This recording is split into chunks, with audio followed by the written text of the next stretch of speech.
Je vous avais raconté la fille qui m'appelle pour me vendre des assurances. Là. Non, mon assurance, c'est Dieu. Ah ben, elle était surprise, hein, je peux vous dire. Au téléphone, ah non, elle ne s'attendait pas à ça. Hein. Ben, moi, je me dis, ben, au moins, elle aura quelque chose à raconter à sa famille en rentrant chez elle. Oui, là, je suis tombé sur un dingue, hein, j'ai son nom. Hein. Alors lui, vraiment, lui, il était... Non, j'en ai jamais eu des comme ça. Hein.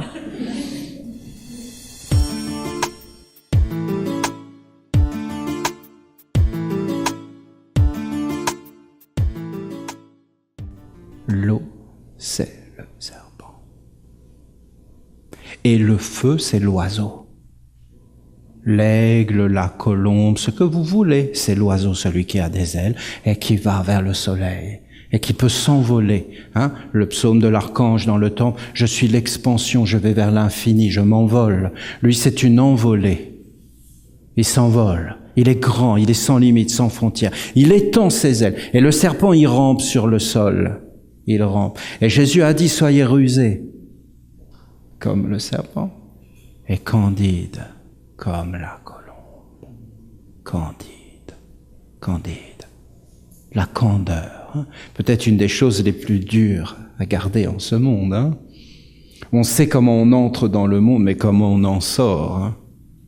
Et bien souvent, on a tout perdu, on s'est tout fait voler. Toute notre fraîcheur, toute notre candeur, toute notre innocence. On veut bien la garder, mais en fin de compte, on s'aperçoit de quoi? C'est que pour garder cette candeur, cette innocence, cette beauté, cette pureté, cet enthousiasme, cet élan, cette joie de vivre, eh bien, en fin de compte, ce qu'il faut, c'est maîtriser certains aspects. Hein? Le serpent. Il faut maîtriser le serpent et alors être dans la lumière.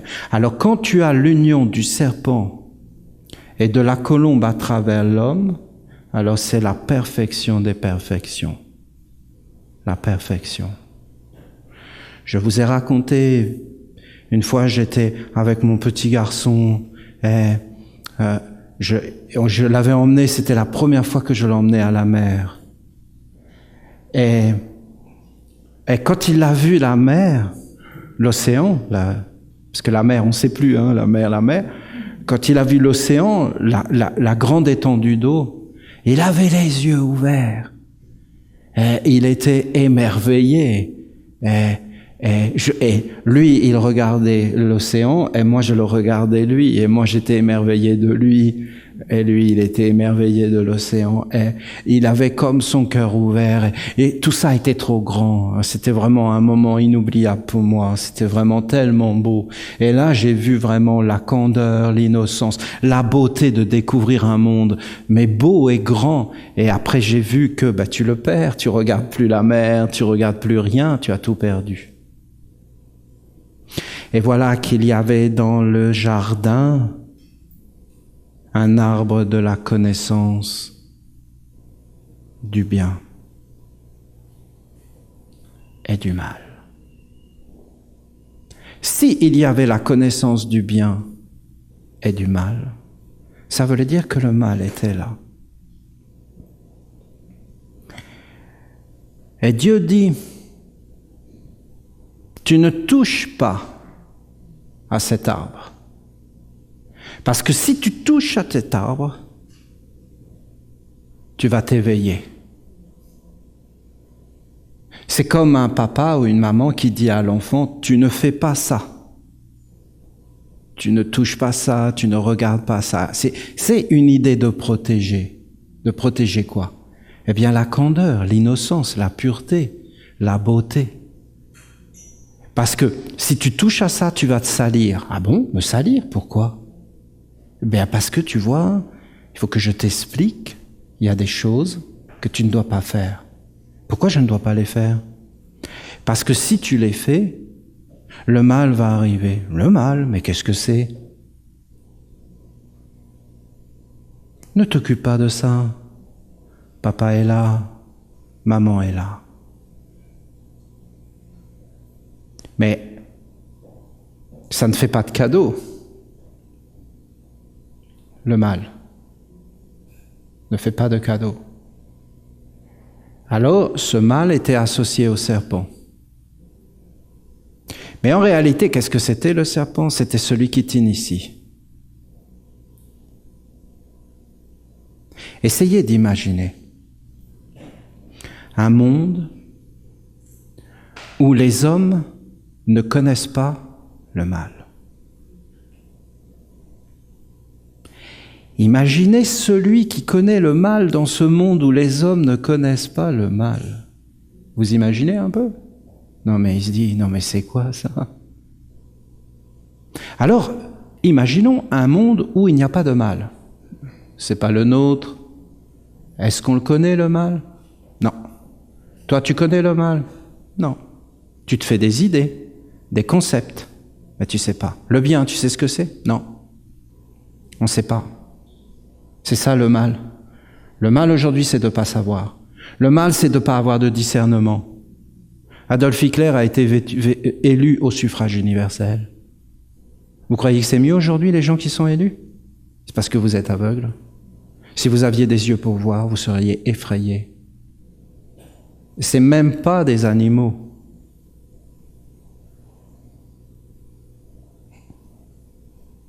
Mais il ne faut pas regarder. C'est la même chose. Essayez d'imaginer un monde du feu, où tout est pur. Et il y en a un qui est là et qui a éveillé le monde du serpent. C'est quoi le mal suprême? Le mensonge. Qu'est-ce qu'il va utiliser, lui, comme mal suprême? Le mensonge. La première chose qu'il va faire, c'est qu'il va te tuer, il va te frapper. Non. Il va te mentir. Et tout est fait. Et toi,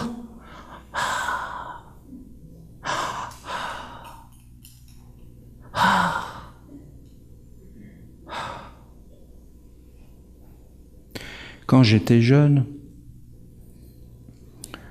il y avait une jeune fille qui sortait qui était en amour avec un garçon.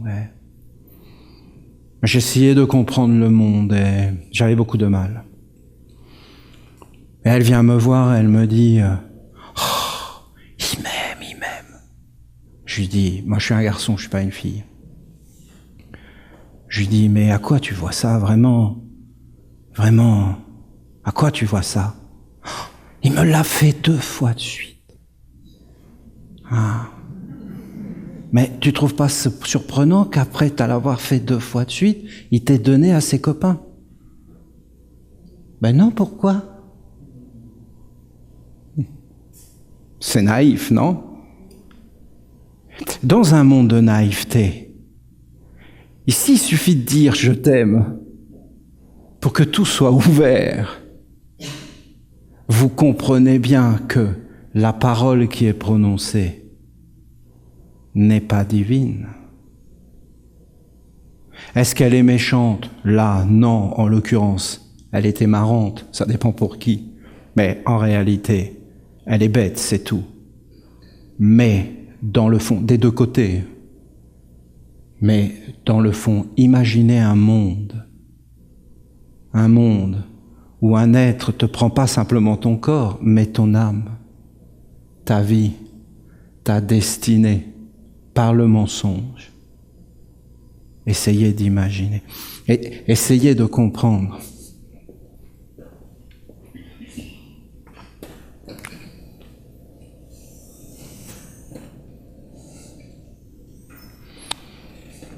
Je ne sais pas trop comment faire. Il y aurait là le feu, il y aurait là l'air, l'eau et la terre.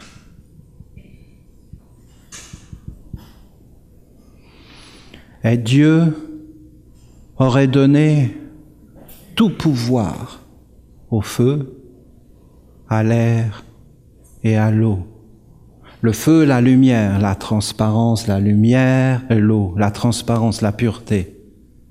Et puis après, la terre comme la décomposition, mais aussi toutes les graines. Un endroit un peu dangereux, un peu dangereux la terre. Mais il y a les graines et il y a des cycles et toutes ces choses. Et c'est un jardin et tu vis à l'intérieur. Et toi, tu vis dans l'innocence. Mais dans le fond, vous voyez, il y a comme une frontière. Alors, vous avez des paroles comme ça dans l'Apocalypse, par exemple. Hein. Je suis pas un expert, mais il me semble qu'il y avait ça, que le grand Satan, le grand serpent, le grand dragon était sorti de la terre pour conquérir le ciel et détrôner. Et il y a Michael qui est apparu avec ses anges et qui a dit non, tu n'entreras pas. Et qui s'est opposé, il y a une guerre dans le ciel. Et voilà, réjouissez-vous, habitants du ciel, car le grand serpent, le grand dragon, qui voulait conquérir le ciel, a été terrassé par l'archange Michael. Mais vous, habitants de la terre et de l'eau, alors faites attention, car il est là. Il a été mis dans la terre et dans l'eau. Alors essayez d'imaginer l'eau traversée avec toutes les vertus. Hein? Ça va, ça vous plaît? Essayez d'imaginer. Et toutes les contre-vertus.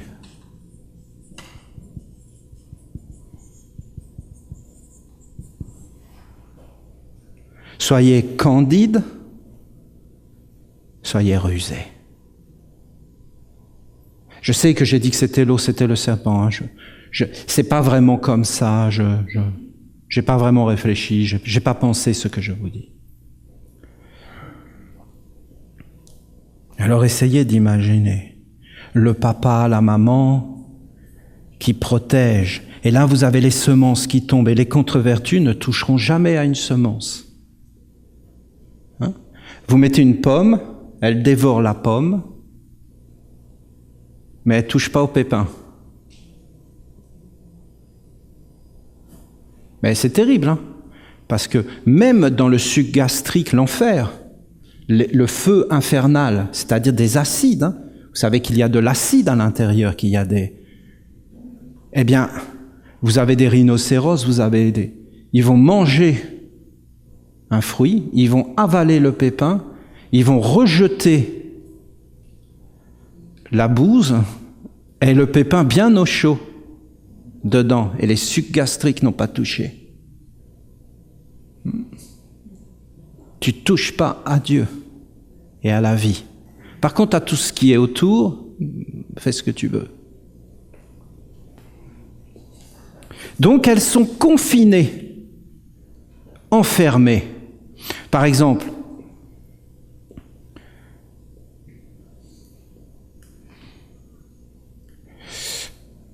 vous voyez le tableau, cette partie du tableau.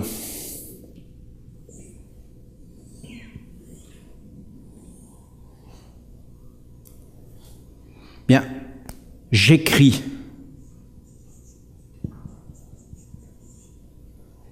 Qu'est-ce que j'ai fait? Je l'ai fait apparaître. Où il était? Là. Et comment je peux le faire apparaître? Comment je vais pouvoir vous expliquer ça? Je le fais apparaître parce que derrière, il y a mal. Je ne peux pas écrire le bien s'il n'y a pas le mal. Où est le mal? Derrière. Et où est le bien? Devant. Je te bénis. Ça, c'est la bénédiction papale. Hein? C'est le pape. Hein, il bénit comme ça, urbi et orbi, à l'intérieur et à l'extérieur. Regardez, comment je peux vous le faire, vous voyez? Je te bénis. Hein? Et là, vous voyez? Hein? Hein? Les petites cornes. Hein? D'accord? Le pape. Hein? Bon, alors... Ce que je veux vous dire, c'est qu'il y a toujours derrière. Derrière. Alors, les Templiers parlaient alors de derrière. Et ils disaient le bon séant. Alors ils ont dit ce sont des sodomites. Vous comprenez? Parce qu'ils parlent sans arrêt du derrière. Ah mais le niveau c'est très haut, hein. C'est très très haut, hein. C'est comme Sodome qui a donné le nom de sodomie. En fin de compte, ça vient de la racine sod, de regarder les choses cachées. Hein? D'accord? Et eux, comme ils pensaient qu'à ça et qu'ils voyaient ça partout, hein? Tu parles du derrière des choses. Sodomites.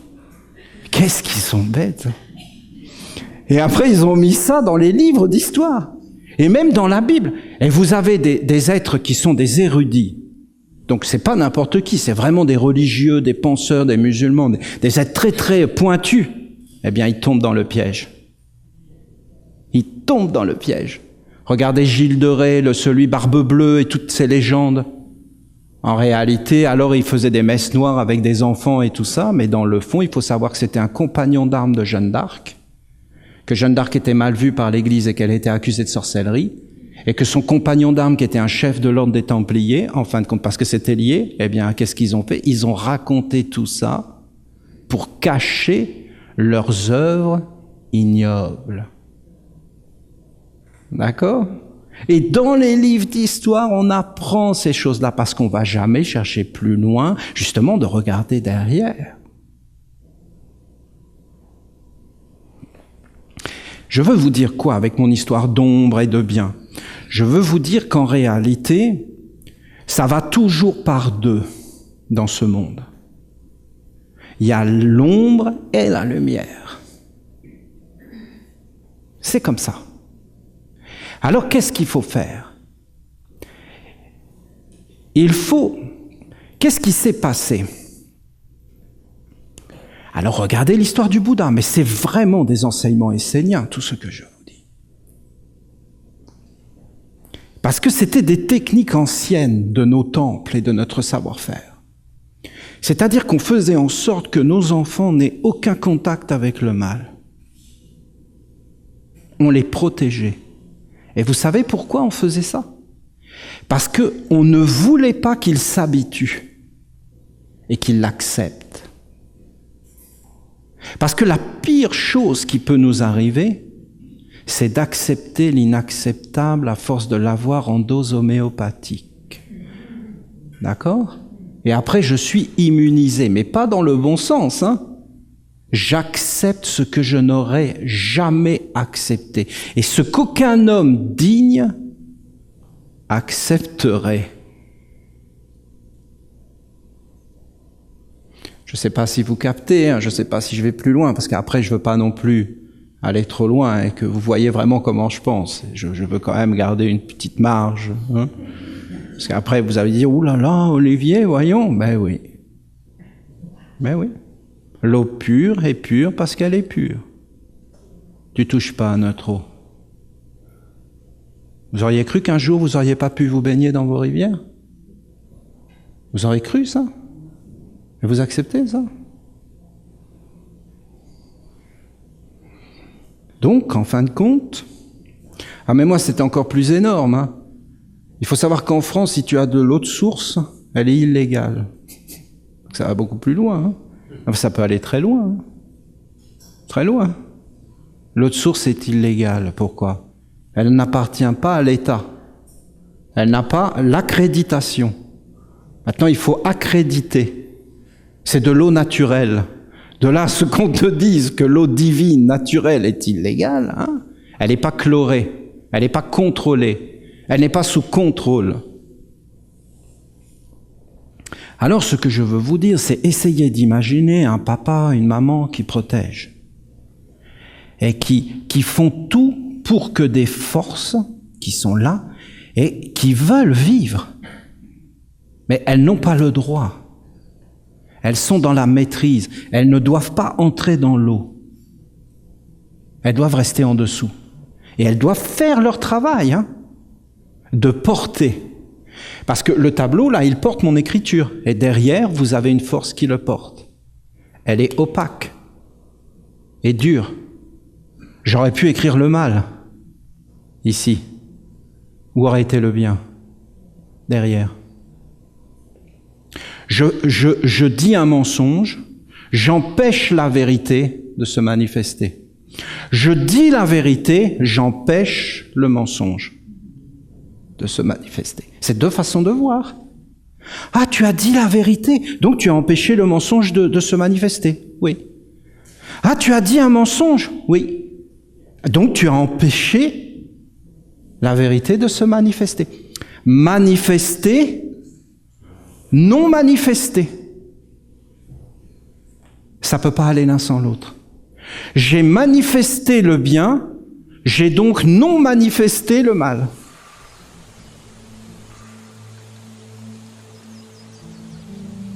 De Thoth, Trismégiste, à son fils, Tat.